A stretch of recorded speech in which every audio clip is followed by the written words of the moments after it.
Well, Your English is very good. thank you. Andrei Miripolsky said the same thing, and he said, "Why is your English so good?" And I said, "It's because we do not dub movies in Romania; we subtitle them, and so I think we just pick up the language as a kid. At least that's Amazing. what." Amazing. Anyway, Great. So we're starting. You've mentioned, I have to quote you. You've described yourself, and you said, "I've been a sort of a musical Forrest Gump." And so I'd like you to expand on that. I think I have an idea of what you're trying to say, but what exactly did you mean by that? well, if you remember the film, which most people probably Yes. remember, he would walk through life not really knowing what was going to happen, and suddenly find himself in amazing situations.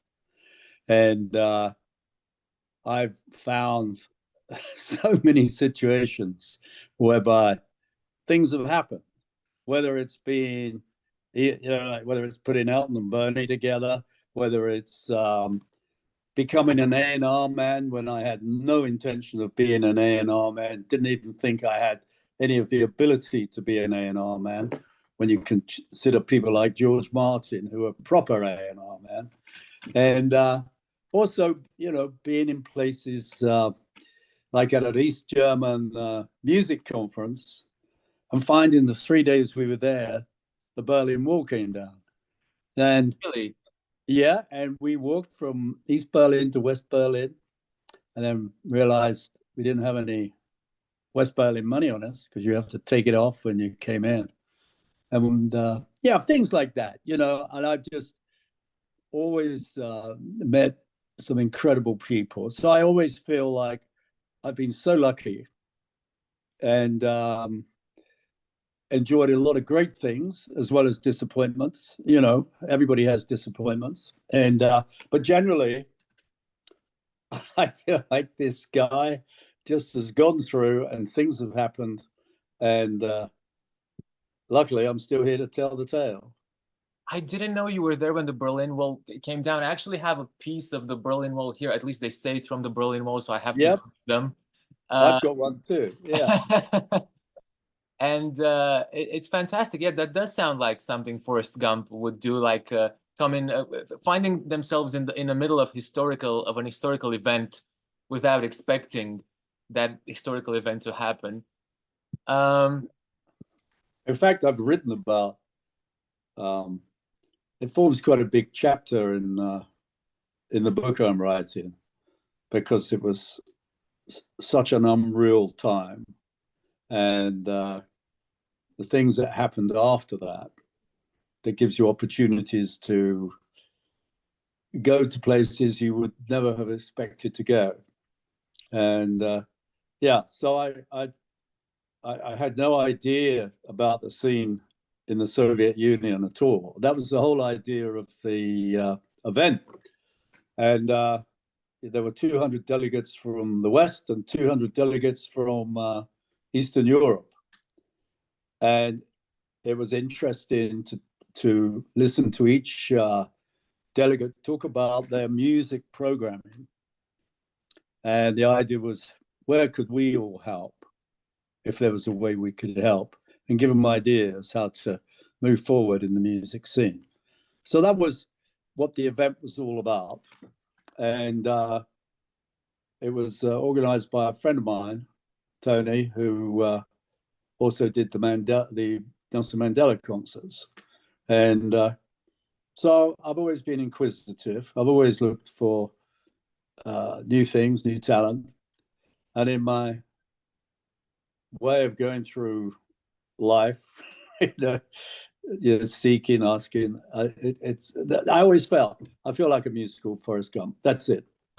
And if I'm not, I'm sorry. But do you believe that life is like a box of chocolates? Well, not all chocolates are good. I like dark chocolate. I was speaking to Liberty DeVito, who played drums with Billy Joel for 30 years, and he was one of the first drummers to tour the Soviet Union with Billy. and he said they were making these records, bootleg records, on X-rays. I have no idea how they were doing that, but they managed to do like vinyl, but then the vinyl was pieces of X-rays. You know, Wow. the material. Oh, well, yeah. I can see, because the material would be able to take a cut. It would obviously be able to take a cut. I mean, when there was a vinyl shortage, I think back in the 70s or 80s, and in came all this Russian vinyl, because the record companies had no vinyl to make the records. Yeah. And I remember Blue Note Jazz, all their records were more expensive because they used higher quality vinyl. So if a record was £2.19 and sixpence, as we used to have, a Blue Note was about £5. Right. You know, you paid for the quality. Anyway, there you are. There's a subject I wouldn't have thought I would get into, but there we are.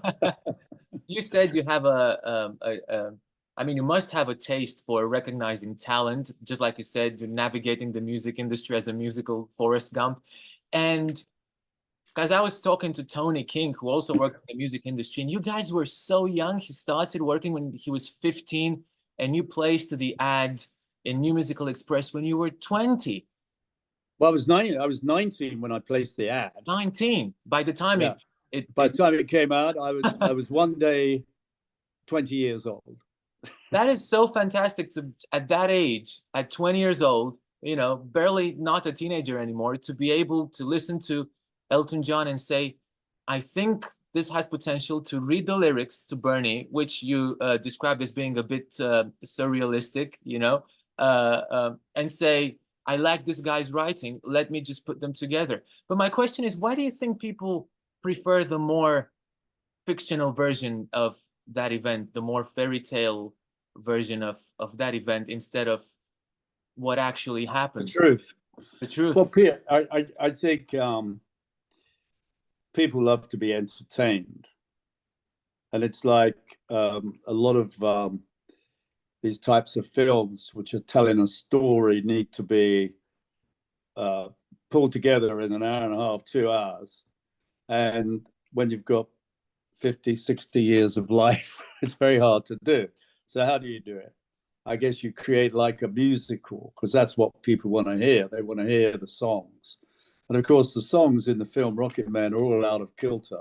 But I guess that's why it was promoted as what was it? It was a true fantasy. Yes. Something along those lines. I think that was the tagline. A true fantasy.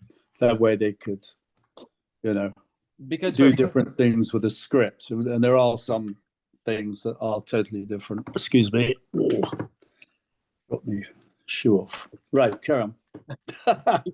because what people so just to let people know, so, and correct me if I'm wrong, I try to practice this. So on June the 17th, 1967, there's an ad posted in the New Musical Express.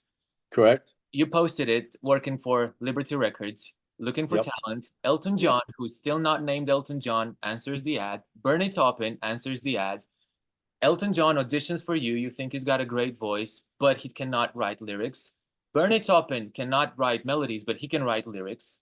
So an idea pops up in your head, and you say, even though Elton has failed the audition, I'm going to bring these two together because they would make a great pair. Is that how it happened? Well, it did happen that way, but the thing is, when I went and made some demos with Elton at Regent Sound Studios, and it was there. My colleagues, the boss, the managing director, Bob Reisdorf, who was also a producer. In his life, he produced a band called The Ventures. Oh, they've got I'm a drummer. They've got the Wipeout thing. Yeah. And he had the Fleetwoods. He had a guy called Vic Dana. Yeah. But he sold his company out to Liberty Records. And then Liberty asked him to come over. Well, anyway, he was more of a traditional songwriter. So listening to Procol Harum and things like that, well, you know, that wasn't what he was used to. And so to see Bernie's lyrics as they were quite, um, they were precocious, but that's what the times we were living in. All of us were a little precocious and doing things that you weren't in an industry, you were making it up as you went along, a lot of it, you know, trying to get into, say, the same business today, you'd have to have MBAs, you'd have to have all sorts of stuff. Yes, Yeah. how do you think the music is different today from the late 60s, early 70s? Because the amount of creative things and bold things that came out musically in London, in England, in the late 60s, early 70s, to me has always been staggering. Well, it is staggering. It Yeah. is staggering, but because, you know, Great Britain wasn't a very rich country or countries. And I think people had the opportunity of, because of that magic word, the swinging 60s, and exploring, and, you know, I guess families had a tough time up to that point, and it was a way of letting off their steam, and creativity came out of that. And you need it. And I just remember everything that followed from Love Me Do. Yeah. I think, you know, I remember being at school and Love Me Do came out, and I was going to leave school. And and I just think we were lucky. It's a small area, Great Britain, and it's like one state here in America. And I think there was just so much talent there, and Yeah. it just exploded, and people got off on each other's ideas. We had the influences also. There were a lot of American bases in Europe at that time, you know, soon after they were still there, 20 years after the war. And a lot of music was played there. And I think people picked up on, that's where the Beatles and Cliff Bennett, the band I followed, discovered Marvin Gaye and discovered all these people that were around, Mary Wells and people at that time. And they realized that there's some great music in America. And I think we just came along. People were beginning to write their own songs, and it kicked off. It was just amazing. And also, people did publicity stunts in those days, and it was far more comical business. It was funny, you know. What examples have you got of particular publicity stunts? Well, one of the things I remember was I had to go pick up Sonny and Cher, and we were going to, I think, the Mayfair Hotel. It was a pretty smart hotel, and as we were arriving, there was a look on the doorman's face because Sonny was wearing a bobcat coat, Oh. you know, sort of, yeah, you know, no arms, just a bobcat top. Yeah. And they didn't like the way he was dressed. And the manager came over and said, "I'm sorry, but you can't stay in the hotel." So immediately, you know, I thought, we got a great story here. Let's use it. It's a great stunt, actually. And so one used the imagination to come up with things like that. And I rang my boss, Brian Somerville, and he's the guy who'd been the Beatles publicity manager. And by the afternoon, it was in all the evening papers, followed by all the national papers, and it just went on from there. So there were all sort of funny other follow-up stories that would follow, and so you were just making up all sorts of stuff. And I mean, the Stones, another great example of where I believe if you ever get a chance, you should do. Somebody like Andrew Oldham. Yeah. Andrew was the manager of the Stones. He was a brilliant marketeer, ideas guy. And of course, his idea of making the Stones, the Beatles were very trimmed up. that their Beatle hairs and their Beatle suits, and the Stones were totally the opposite to that. And the idea was just to create mayhem wherever they went. Yes. And but I think people used to think up stunts. I remember walking down. There was a singer called Screaming Lord Sutch. Okay, I haven't heard of him. Well, you look him up. He's quite a character. And he actually ran for Parliament. Okay. For the what was it called? The Raving Loony Party. That's what it was called. Okay. And he would go campaigning and dress up as a Roman gladiator. And the idea was to block Oxford Street in London. And one day we rang all the press that this was going to happen. And there he was, Screaming Lord Sutch, and his entire band walking down in Roman uniforms with spears and God knows what. And they all sat down and held up the traffic. But it got lots of publicity. It was just silly things you could do in those days. Do you look back? Yeah, sorry. Do you look back and think, wow, I mean, these people must have been very risk takers when they hired a 20-year-old to discover new talent and trust their gut? Yeah, it was a man called Peter Brown. Yeah. He rang me, and he was working for Brian Epstein and ran Apple, actually, eventually. He said, there's a friend of mine you ought to call. He's looking for a A&R man. I said, but I'm not an A&R man. He said, yeah, but you know everybody, and you're always out on the running around, and you got your nose to the ground. And it was from that. Age thing didn't come into it. I actually lied about my age. I said I was a year or two older. You did? I did, of course. And I went for the interview with Bob Reisdorf. Okay. And he said, you've got the job. I mean, and then to be stuck with head of A&R for Liberty Records, I was a bit gobsmacked. I thought, what am I going to do? I can't, as I've mentioned already, George Martin is an A&R man. He's a musician. He'd produced records. He'd produced classical records, comedy records, and the Beatles. And he was just an incredible man, very nice, wonderful chap. And I said, I've got none of those things. The only thing I've got is that I have had a pretty good ear for music and for things I loved, melodic or something that had a hook to it. I was always, I don't know, just had it. And so that's when I put the ad in. And we had to scrape together, I think the figure, I was trying to look for the invoice. I think it was about £68 for a quarter-page ad. And you've probably seen the ad. Yeah. Yeah, it's in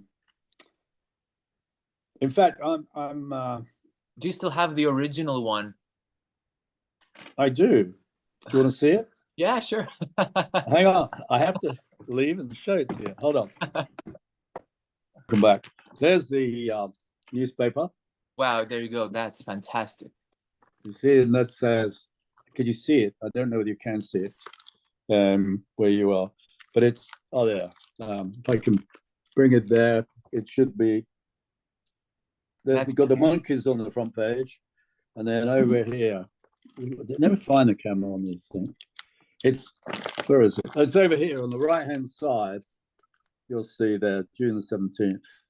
Yeah. Yeah, there it is. Fantastic. And then inside is this an original that you kept, or did you buy it later on from somebody else? No. This is an original, and I bought another one later on. Yeah, but this is is this the one that you got yourself in '67, or did you? Oh no, I've had this one. I've had this one for all the time. Oh, right. I've got a few, but it's just few because it had the ad in it. I think that was the. But you have to check these things because they get moldy and Yes, yes. Yeah. I do collect a lot of New Musical Express magazines, but I do not keep them. I don't store them as I should. Maybe I should store them a bit more carefully. Actually, I don't know, I can get that undone. I do have one that, Bernie did he does a lot of art. Yes. And Bernie did a great poster, which he kindly gave to me. Liberty Needs Talent. Oh, yeah, it was inspired by this one. Yeah. Inspired by it, yeah. I don't know I can get this undone, but shoot. But that's the one, yeah. This is the one.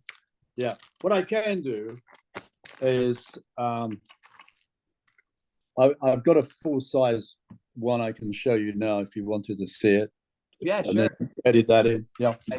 That's a big version. Oh, that's a really big version. Yeah, well, yeah. Great. Well, a screenshot of that. Yeah, that's fantastic. Well, yeah. So that's, yeah. And yeah, it was quite an ad, I remember. But I had to fight to get 68 pounds to get it done. That's fantastic. But it paid off well. I mean, I signed a lot of bands from it. I signed Jeff Lynne and the Idol Race, which I've even got their old artwork, which is cool. And I signed, who do we have? Well, we had on there people like Del Shannon and Bobby V. Okay. So I got to know them very well. They're really, they were so nice. And I remember introducing Del Shannon to the Idol Race. And one day, quite randomly, he drove up to Birmingham and banged on Jeff's door because he was so impressed. Awesome. He's an amazing guy. But I signed, did you ever hear the Bonzo Dog Doodah Band?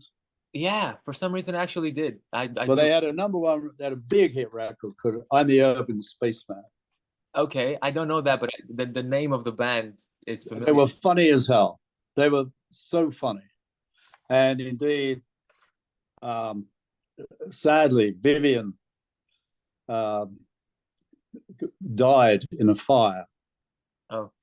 Which is very, very, very sad. But Legs Larry Smith, who did the tap dancing in their act, went on tour with Eric Clapton, coming on doing tap dancing. And I think he did it on a couple of shows with Elton. Mm-hmm. He was one of those characters. He was just an amazing character. Now I signed a band called Family. Do you remember them? Yeah. Sounds familiar. Yeah. Who else? Mike Batt, who actually wrote a lot of hit songs, including Bright Eyes, Art Garfunkel, and Caravan. And he also created this brand called the Wombles. Oh, I know, yeah. Yeah, he created that. And then there was, who else? Oh, Hackshash and the Colored Coat, featuring the Human Host and the Heavy Metal Kids. Those names in the 60s were what? were something else. I haven't heard of these. You check these out. Hackshash and the Colored Coat, featuring the Human Host and the Heavy Metal Kids. That's a great name. Sign them. And the record was colored vinyl. Wow. Was that an early... not many people had done it. I think Japanese had done it. Right. The Japanese market had done it, and that was inspired by one of the guys, Lord Weymouth, Nigel Weymouth. And then, yeah, I mean, it's silly. And then I introduced when the Beatles left EMI. Yeah. They were forming their own label called Apple. Apple, yeah. And I remember getting the owner of Liberty, Al Bennett, to consider doing a deal with Apple. And I set up the meetings. We had the meetings with the guys at Apple, and they wanted their own label. Fair enough. They were the Beatles. Yes. Unfortunately, Al Bennett would not let them have their own label. He said, "I'll give them a credit." That was the end of that. But they did it. They did actually take the guy, the business guy, Ron Cass from Liberty, to work for the Apple company. Anyway, yeah. So there were lots of crazy things that we. And again, you did all these things before you were 25. Oh my God! Yeah, absolutely. Yeah, I was. So when I put Elton and Bernie together, I said Elton to Nicky Kirk, Nicky James, and Kirk Duncan, because one was a piano player and one was a singer, and they were writing songs. And I thought, well, at least it's something to get his teeth into. And then Bernie wrote to me with the lyrics and said he thought his lyrics were essentially poetry, and therefore we could we find somebody to work with. And that's when the bell went off in my head, and I thought, I'm going to show these to Elton. So I packed them up. Again, my colleagues didn't like it, they couldn't see it. And so that's it. I sent it to Elton. And then Elton and Bernie got together, and they started writing songs. And then, fortunately, trying to fit this in the time we have, we can talk about that another time. But they ended up, our friend was Graham Nash and the Hollies. Yes. Yeah. And because they had a deal with Dick James, that's how they ended up with Dick James. But when sorry. No, I was thinking it was around that time. It was actually 1970 already when Elton did these iconic gigs at the Troubadour in LA, which you put together. Was that the first time you visited the US yourself? No, I'd been, oh my God, I'd probably been 2 or 3 times before. Because for Elton, he always says that that was the first time, and they actually wrote a song on an album called The Captain and the Kid, and the song is called Postcards from Richard Nixon, and Bernie described just, driving down Sunset or something, with palm trees, and they were just flabbergasted and just amazed to be in the US. Was that your experience the first time you went to the US too? Oh, the first time I went to the US, I was taken. So there was a singer I worked with at Brian Somerville's called Tommy Rowe, and they wanted me to go and work for him and his manager Bill Lowry in Atlanta. So I went there and worked with them, and I worked with other writers that were really great writers. Joe South, who wrote Games People Play, Walk a Mile in My Shoe for Elvis. He wrote, just a whole, I Never Promised You a Rose Garden would be another one. Bill Lowry was the publisher of Bebop Aluba. You know that song? Yes, yeah. Gene Vincent. And so I found myself amongst some amazing writers. So that all helped with my education with music. And that's it. I don't know where I went off track there, but that was that's so your first impression. That was my first trip. So the story there really is they bought me a black mohair suit. Yes. And it was made by Dougie Millins, who was the Beatles' tailor. Tommy Rowe had and Tommy Rowe had his suits made there. So they thought if I was going to work for Lowry Music, they're going to buy me a black mohair suit. And the black mohair suit is what I wore when I first went to America. And they also bought me some Anello and David shoes, like the Beatles. And I bought a shirt with a stiff white collar. And that was my outfit. That was my uniform. So when I went there, I got to the airport in Atlanta, And you got to remember, it's so hot. You know, if you're going in the summer, it's like 80, 90 degrees at night. The crickets are out, the frogs are out, everything's out. And Bill Lowry picked me up, a big jolly man, a big man. He said, "Okay, boy, we're going out to dinner." And of course, the last thing I wanted to do was go out to dinner. And we ended up going out to dinner. And we went to a place called no, not Mama, it was called Aunt Fanny's Cabin. And it was run by this lovely family that whose family had worked at a plantation. And then they gave him this restaurant. And it's been there quite recently, but it was fantastic. Anyway, eventually get to bed. And my first impression wasn't palm trees. It was jumping in the bath and seeing the soap floating soap. So that was one of my first impressions of America, floating soap. And the fact that the hotel I stayed in was Howard Johnson's hotel. And their big feature was they sold 26 flavors of ice cream. Did you try them all? 3 or 4, that was it. Yeah. But it was just a different thing to the palm trees. But on my second trip, I went back there and I stayed with Tommy Rowe in LA. He'd moved to LA, he and his wife. And then I stayed with Sonny and Cher at their house, their first house.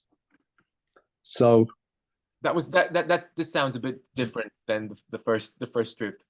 Much different, because that's where Sonny and Cher's manager loaned me a car.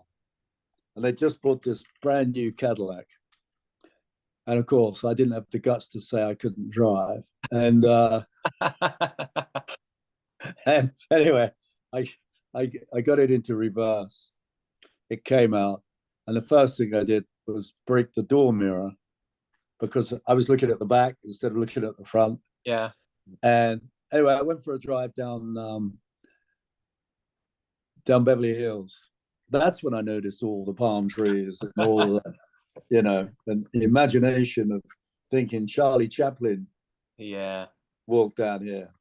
Yeah. So that was 1966, that trip. Right. So 19. I was really, yeah. And I went to and then I came back, and then no, remember, I'd lied about my age. Yeah. So I was still young. You're a great person to talk to. I have a feeling this could go on for hours. I'm sorry. No, this is great. There were times when I actually did multiple episodes with guests that the conversation was so great. So just wanted to talk to you a bit about the Troubadour, and then your current involvement with in the music business and song licensing, because I think that's a very interesting line of work in the music business, which I don't exactly know how that works, but I hope you can shed some light on that. Okay. For those of you who are listening and don't really know what happened, and again, correct me if I'm wrong, it's 1970, it's August, and you organize Elton John's debut concerts in the United States at a club in LA called the Troubadour. And correct. There is this great photo. I think you were in the airport. There's a double-decker bus. Yes. Standing in front of it. Elton has a beard, totally unrecognizable, and there's you in the picture as well. And so that was not your first time in the US. You were sort of used to America by then. What do you remember? I always keep hearing about that concert. It's in the history books, the classic rock history books, and of course Elton keeps talking about it. What were your memories of putting together that gig? Did you have any difficulties putting it together? And did you expect that gig to blow up the way it did? Well, first of all, the way the gig came about was we had an agent called NEMS, which was it was really good agency, and it's the same company that used to manage the Beatles. Yes. And of course, Brian Epstein had died, and it was now run by a guy called Vic Lewis. Being a large agency, had a lot of great agents working there. They basically, I actually tried to get them to finance Elton John when we were looking for money to do stuff. And they sort of turned it down. But through them, we met an agency in America that they worked with called Chartwell Artists. And Chartwell was owned by a chap called Jerry Perenchio. And you should look that name up because he became a really important man in American music industry. But he had two people working for him that I knew. One was Howard Rose, who I believe is still a promoter for Elton to this day. And there was another guy called Jerry Heller, who actually was the man who got me the Troubadour gig. Howard Rose had rung me, and after we put the word out that we were looking to do some dates in America, and he came along and he offered a deal for the bottom line for $50. Okay. That wouldn't do it. So I said, no. And then I got a call from Jerry Heller. I said, Ray, I might have a gig at the place called the Troubadour. I said, I know the Troubadour. I've been there. Great place. And long story short, we actually negotiated a deal to do the show. And we probably had $220. And we then went to Dick James. By this time, I was sort of managing. I was Elton's personal manager, and but I had to do it with Dick James because he's the one that had the money and had signed the original contract. So Dick came up with the money for us to go to America. They needed help. They'd done a deal with Uni Records, which is now, that was sort of birth of Universal Records. Oh. Mm. And they had Neil Diamond on the label and a load of good acts. And Elton would have been the first British artist, I believe.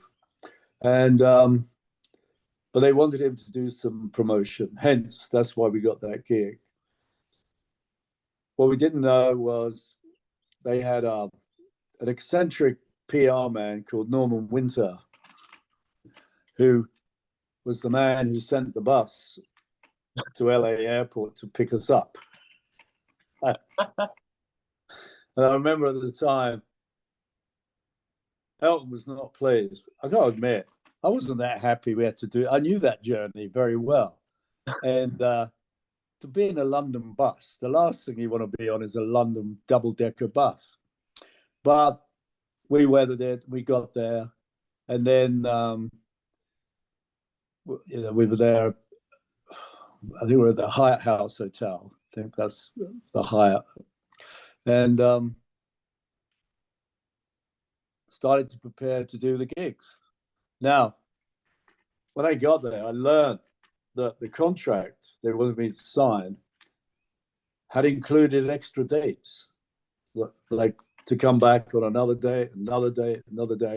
But I wouldn't sign the contract. So on the Friday night,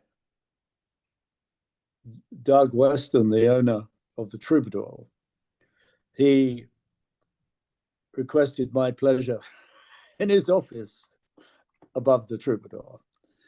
Luckily, Dick James had a guy that was working for him called Dave Rosner. And Dave Rosner was about 10 years older than me, so he was a bit more mature. So together we went in to discuss his contract with Doug Weston. Scary as hell because he had about four other guys. He's about 6'6" tall. All these guys were 6'6" tall. And it was very intimidating. Anyway, we eventually worked something out, and the show had gone down so well. That's why there was, the opening night. I mean, it was amazing. It was just amazing. It was jam packed. They'd done such a good job. Uni, the PR guy, had done really such a good job. In retrospect, he had every journalist, he had everybody that could be there. David Rosner got Neil Diamond to announce the opening of the show. So it was all amazing. And even the fact I'd been there a couple of times, this was an amazing group of people. I remember my buddy came along, Dewey Martin, who was the drummer of Buffalo Springfield. Do you remember them? Yeah, yeah. Because Sonny and Cher's man, I knew them because I went to the recording sessions of that album because they were managed by the same people that managed Sonny and Cher. So I knew those folks, and then they came by. I've got a nice picture of Dewey, Elton, and I in the tiny dressing room at the Troubadour. But everybody, Quincy Jones came. I remember Leon Russell was the one that Elton was just totally blown out by because that was his idol. Yes. And so there's all this going on, and when you look at Rocket Man, it actually, obviously Elton couldn't go that high in the air at that stage, but he put on the most amazing show. It really was. I mean, he let himself go. And as I think he says, he realizes it was his great opportunity and he had to take it. And he went on to another level, doing his Jerry Lee Lewis stuff and Little Richard. I mean, it was just his actions, which he'd started to add on some of the gigs in England. I remember one at the Roundhouse. He knocked over a stall. It was a Saturday afternoon gig. And the crowd went crazy when he knocked the stall over. So he did it again. And the same thing happened. Then he got and stood on top of the piano and started getting everybody to sing in. And so that was the first time really we'd seen Elton become that animated. And then by the time he got to the Troubadour, he just went crazy, and it started very tentatively because obviously everybody was nervous, particularly Elton. And but it was just an amazing night.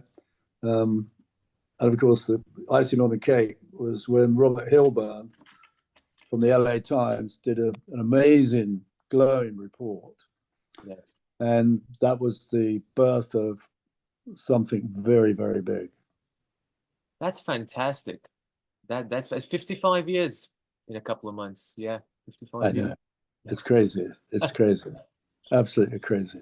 And then over the last several years, you started working with the music business and with the movie business, licensing songs. And, I was just going to ask you, well, I think you answered this question. I did some research and you said it was a David Bowie song that took a very long time to license. How exactly does a song get licensed for a movie, and what are the impediments to that Okay. experience? Well, in 1983, 84, there was a friend of mine called Tony Stratton Smith. He had a record label called Charisma. Yes. And on Charisma, he had Genesis. Yeah. And Julian Lennon, Peter Gabriel. I mean, he was just, he was great. And he was a former journalist. And we'd known each other for a very long time. And he also dabbled at putting money into films. Like he helped finance some of the early Monty Python films. I think it was George Harrison who who funded Life of Brian, I think. I think a whole bunch of them did. And Yes. Strat was, yeah, absolutely, a whole bunch. George was very much into filmmaking. He had a film production company. I love Monty Python. They're great. Yeah. Isn't it funny? Yeah, it's so funny. It's so funny. I mean, and very quotable. Yes, yes. Well, it is. It's just I worked on a film with Terry Jones called Eric the Viking, which was just as silly. Very silly. Yes, silly is the word for it. Yeah. So we talked. I said, look, I want to be a music supervisor, music coordinator. Why don't we? You're interested in films. Why don't we form a company and we'll call it the Pollyanna? I named it after one of my daughters, the Pollyanna Music and Film Company. And so he agreed he wanted to do it. So we set up this company, worked out of his office in Wardour Street, and we found our first film. And which one was it? It was produced by a guy called Mark Forstater. I think it was called The Fantasist. Okay. And I think it was written by Robin Hardy. Okay. And Robin Hardy had done, God, yeah, I'm going to have to come back to it. He'd done quite a famous film that had done very, very well. He hadn't directed a film for some time, and this was his comeback. Well, it was okay, but it got my foot into the business of films, and we had a calling card. And then I did another film called Insignificance, which Nick Rogue, who's a wonderful director, was making, and he had people like Gary Busey in it, and who played Buddy Holly. Do you remember? Yeah. The actor. They had Tony Curtis. Yeah, I know Tony. Yeah. Yeah, and he had. It was just an interesting cast, and from that, the producer Jeremy Thomas got me involved with The Last Emperor, which obviously was Bertolucci. But by that time, what we were learning was the budgets in the films were quite small. And by the time they came to do the music on films, it was way down in post-production. The money had been spent in the budgets by that time, probably by what I call the wig department, the wig that bring costumes and all of that, because they always spent a lot of money. And so our idea was to try and bring the music industry and the film industry closer together when they were discussing music, and to think about how a budget should be put together when they're raising the money for the films. And so that was the aim of it, because one of the issues you had when you make a film, you have to pay for the music you use in the film, unless you're using a composer that you've agreed to gather the rights if they're doing the score, which would be a normal way of doing things. So if John Barry doing the James Bond films, who was the original orchestrator, he would be signed up directly to the film company. They would own his rights, and they wouldn't have any problem releasing the film because they had gathered his rights. But as time went on, more and more people were using songs that were already famous. The artists were famous. The writers, there could have been 3 or 4 writers. They could have 3 or 4 different publishers. The singer would have one record company. So you had to negotiate with all those people the rights to use the music in a film. I hope I'm making this clear. So it was difficult when you had 3 different publishers owning one song. And one would say, I'm not interested. The other say, we're interested. And somehow you had to try and get the third person to come in. Even though the artist might have been okay with it, right? It all came down to absolutely. And in the case of David Bowie, I was working on a film with Lars von Trier, very eccentric, wonderful man. Yeah. From Denmark. Yes. Yeah. And they invited me to work on as the music supervisor on this film. And then I went for the brief, which was in the Isle of Skye where they were filming. And we sat down and he explained to me there's going to be no music in the film. I said, well, why do you need a music supervisor? He said, because we're going to have music like a chapter setting. So the drama, say the first scene, it would probably be in black and white or whatever to make it more dramatic. And it would, the scene would stop, and suddenly you would have a song of the day. So all the songs we used are in a certain period for this film. It's like 1960s stuff. So, and early 70s, say. And so we wanted one of David, we wanted Elton John, we wanted Rod Stewart, we wanted Procol Harum, we wanted Leonard Cohen, and so it went on, all very top people of the day. And I only had, and the idea, each time there was a chapter, there would be an image thrown on the end of the chapter, there would be an image thrown on the screen, which was a painting by a Danish a painter called Per Kirkeby, Perkirkey. He was a very famous artist. He had 6 statues in the Berlin Parliament. He has a statue or a painting in every park in Denmark. And so that the idea was to have something moving in there. You could see a truck, maybe, hardly see it. And against that background, you would have a piece of music. So you would have a Leonard Cohen song. Yes, okay. And each time, it would be a song to give you the audience an idea of where this is set and at what time it was set. Well, £64,000 between 12 artists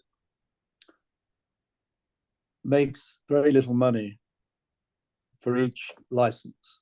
Yes. But what we decided to do was to make it all equal. You cut that in half, and there'd be £32,000 for the artists, record company, and £32,000 for the writers. Roughly speaking, it all worked out. David Bowie could get, or any of the artists get £2,000 for the rights, for writing, and £2,000 for the master. Yeah. And so I started negotiating that, and all the artists were up for doing it. David Bowie said, yeah, it's an art film, I'll do it. But he had 3 publishers and 1 record company. It took 8 months to negotiate that one song. And in the case of Polygram, who owned Elton at that point, they said, we're not letting you have Elton John for $2,000 a track. I said, well, the thing is, you wouldn't have Elton John if it hadn't been for me. So I think you should do a favor. So we got Elton John. And so it went on. But it was like, but once you had 2 or 3 artists in, it made it easier. And we eventually got the job done. But it was very, very difficult. And in the case of Björk, when we did the next Lars von Trier, it was a totally different negotiation that probably took nearly a year before the film was made, so that we could cover the problems with her record company, not problems with the record, the negotiation. And it took probably a year before the film could be started, because you had to have those rights. Yes. And that was it. So my job as a music coordinator, supervisor, was to bring all these components together. with the silly budgets we had. Mm-hmm. And in America, we once did an exercise uh, with the people that made Top Gun. Okay, yeah. And we were doing a conference in Biarritz. And as our chairman, we had this wonderful man, David Raskin, who was Charlie Chaplin's orchestrator. And he sat there. We had a friend from America who did Top Gun, Steve Bedell. And we had me representing Europe, which was, we used The Last Emperor. Mm-hmm. Top Gun had $1.2 million for their budget, and I had 100,000. And you describe, and we had 20 young filmmakers in a venture that was created by the European Audiovisual Enterprise. And you would go around and they would go through the making of a film. And so when it came to music, they used me to go and talk about it. And of course, they'd learn to get bigger budgets than they would normally have thought about. So what was the lowest sum of money that got paid for a relatively famous artist or a very famous song? Was it the I 2000? think I think that the 2000 the 2,000 pound licenses For David Bowie? with David Bowie, Elton John, Leonard Cohen, I mean, etc., etc., etc. Procol Harum, all that as a job. My team, I always had a really good team around me, and that was probably the best deal ever. Because normally, you wouldn't be talking at that time. You wouldn't be talking any less than 100,000 per license for a David Bowie track. Wow. But because I knew David Bowie, and he was all for it. And his manager at the time, Henry Van Mellick, couldn't believe we were only offering 2,000, but they all came around in the end.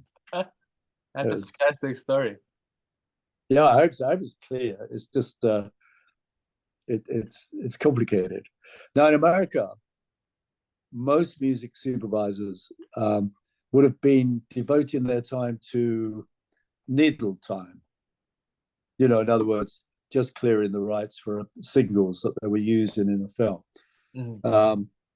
We had I always thought, a more difficult job because we were expected to amend the budgets, discuss that with the director and producer. Because the director doesn't really care how much it costs. Mm-hmm. The producer does. And so I always enjoyed it, doing it. But there came a time when I thought I did that for 20 odd years. And then I got into maybe doing the odd thing. I had a licensing company, which after COVID, I changed direction. I'll still do, if people need help on the license, I'll still help them if it's of interest. But my main thing now is trying to help North Carolina, where I live, develop this state as a musical destination. Mm-hmm. And I'm writing my memoir. Yeah, or whatever you want to call it. Yeah, I was going to ask you about that. So you're in the middle of writing your book. Do you have like a date, you think? Yes, a date. Should have been last year. Oh, okay. But I'm trying to. I'm well through. I've done a hell of a lot of stuff, but I need. I would imagine with the time these things take, I'm hoping to finish it by September. Okay. Hoping to. Right. But there's still a lot of work. It takes, you have these days. It's more of a production because you want to leave it clear to be able to make some sort of documentary alongside it too. Yes. Yeah. You know, but and give it the tools that it, well, hopefully it deserves. Well, Ray, thank you very much for your time. Again, I have a feeling that we could go on for a long time because you have a lot of great stories. It was great to have you as a guest. It's been great being a guest, and I'm very happy to see that you've done a lot of good stuff, and it's marvelous. I mean, I haven't spoken to anybody in your country before, other than when they've been visiting over here. So Right. it's really cool. Well, thank you, and I'm And looking. if you need anything else, you can just give me a call. Thank you. I'll be looking forward to your book and Thank you. let our listeners know when it's coming out. Yeah, well, it'll be next year. I would have thought, but it would be finished by the end of this, by September, October this year.